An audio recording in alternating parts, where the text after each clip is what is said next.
I just want to reinforce to myself how critically important this is, the most important thing that I have discovered in my personal experience, to cultivate. And you could say it goes along with presence, but I do think it's pointing it out, framing it in this specific way. I don't know. It helps me. It helps me understand. It helps me practice it more, because presence is this great big word that, well, it sounds kind of vague. You know, what does that mean? And I understand by conceptually what it means to be present, but understanding that concept doesn't actually help me engage with it. In fact, most often it gets in the way. When I'm thinking about the concept of being present and I'm trying to be present, I'm not really doing it. I'm trapped in my mind. I'm thinking. Of course I'm still there. I'm never not present at the core. I'm being, but I'm not in touch with it. I'm not in tune with it the same way. And so what's helped me as a feeling that I can practice myself into, that is the same feeling, it gets you to the same place, essentially, of really being present, is feeling safe. And a lot of times I've noticed too that I keep myself out of presence because it doesn't feel safe. So the core issue for me, it feels like, and I do feel that this is a much, much bigger, broader thing that everybody could benefit from, is feeling safe.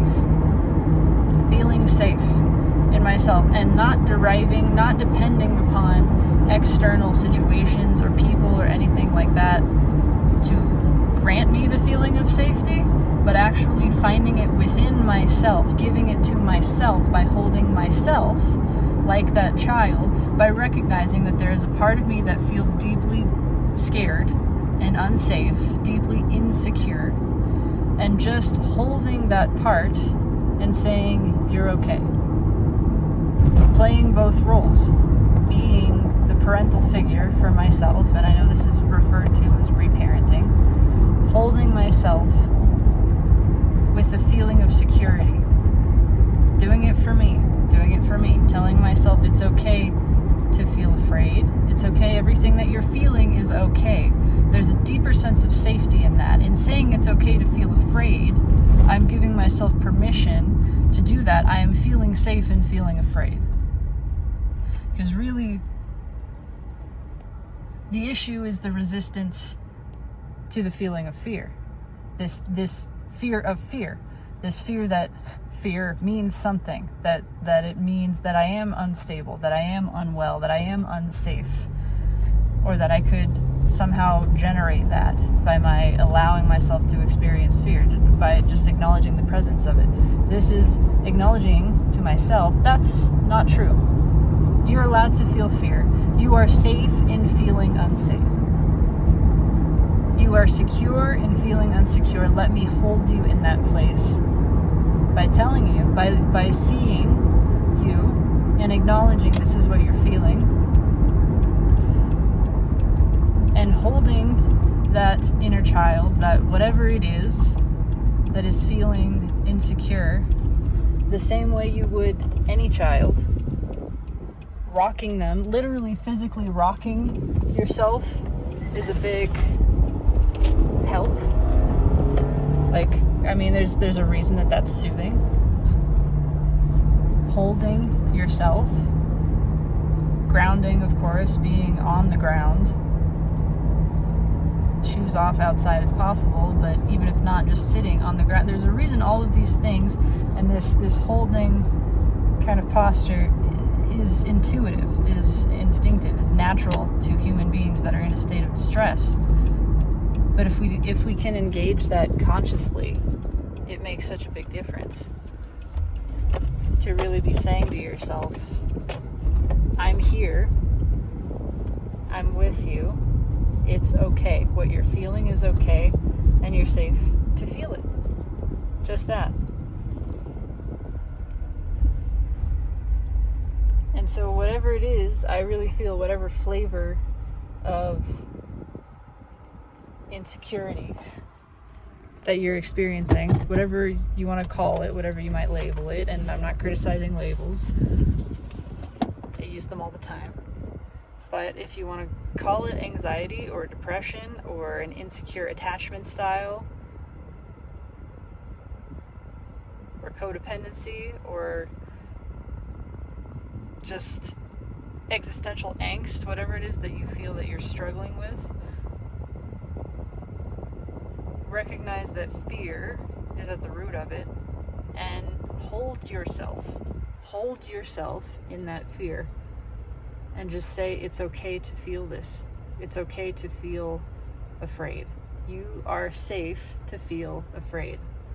Recognize that scared part of you, that's all it's looking for. It's looking for validation and it's craving security, and you can give it that. In fact, it really needs to come from you. If we start looking for it from these external sources, that's when things get all fucked up.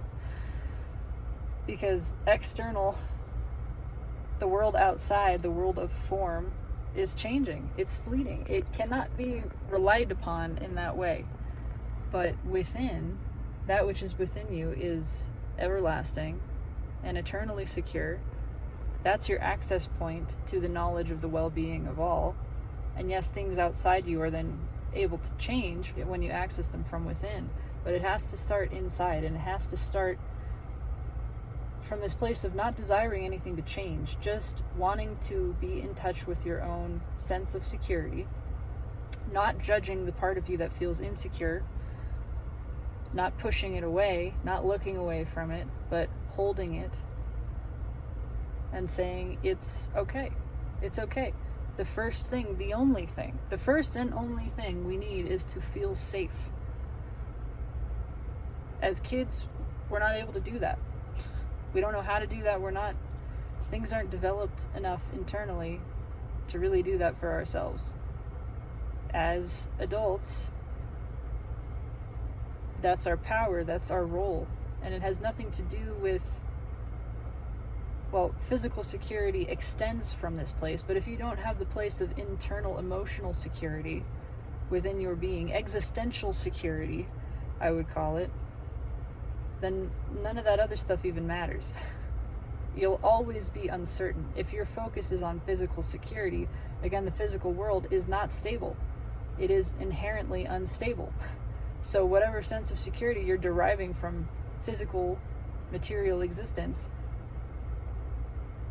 is going to be pretty scary, because it's never going to stay the same, and it's going to fluctuate a lot, obviously. So yeah, any security you derive from that is inherently not secure. But if you can tap into the internal place that is really just accepting that a part of you is scared and wants to feel safe and wants to feel seen and validated, and you can give that gift to yourself, nothing is ever stopping you from that, just taking the time to acknowledge it, and then you're in presence. You are present when you're doing that without realizing it. Without making it into a concept, you're putting it directly into practice.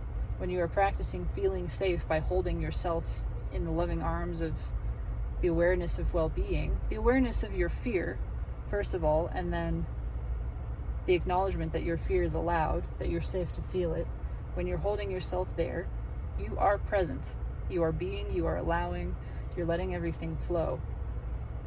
And I feel that that's all we ever really, truly need to do to feel better, because then we're able to get more in touch with our emotions. We can't access deep emotional states. We certainly can't access stuck emotions when we're in a place of fear. Survival instinct kicks in. Everything is on high alert. It fucks with our nervous system, all of that stuff. But guiding yourself back to just holding yourself as that child, saying, I see that you're afraid. It's okay to feel this. Instantly, there's just a switch. You're present and things start to relax. And I'm speaking from direct experience. I was in a lot of panic this morning, and I still feel it. It's still there. This really intense anxiety. But just acknowledging to myself that I felt that, and that it was okay to feel that. Recognizing I'm not going to get to any other emotions because this is here. this is here and this needs to be felt. And I want to give myself permission to feel it, but again, all of those things are just words. How do you do that? How do you do that? You recognize that part of you feels afraid, and you hold that part of you like a child. And instantly your perspective shifts. You then, when you see this part of yourself as a child, you have stepped out of it. You're no longer identified with it. Now you're looking at it. And in looking at it, you have all this space, first of all. There's all this space around it. There's all this space between you. And there's space to hold it, to love it, to accept exactly as it is in this moment. And to really just generate this feeling of it's okay to feel what you're feeling. As if you were looking at and holding a child that had just fallen and scraped their knee. And you know everything is okay. It's that same feeling. You know it's okay. And you know you don't need to communicate that to this child verbally in any words other than, it's okay. It's okay. And you're not trying to change their experience of the scraped knee and their pain and their fear and their hurt. You're just holding them in this place saying, it's okay. It is okay to feel what you're feeling. You are totally safe to feel it all the way. Nothing can go wrong from you feeling it. I've got you. I've got you, and you're good. And then you're holding yourself as your higher self. It instantly pulls you into that higher perspective place of your being, and you're feeling it. And there's this release of tension. There's this deeper feeling of connection. And it's magic. It's magic. And I just wanted to remind myself of that. Feeling safe. That's really what we're all looking for. And it's what causes us to look outside of ourselves in all these different ways. What we're looking for is to be reassured by ourselves, to be held by ourselves. That's where the real feeling of safety and security comes from.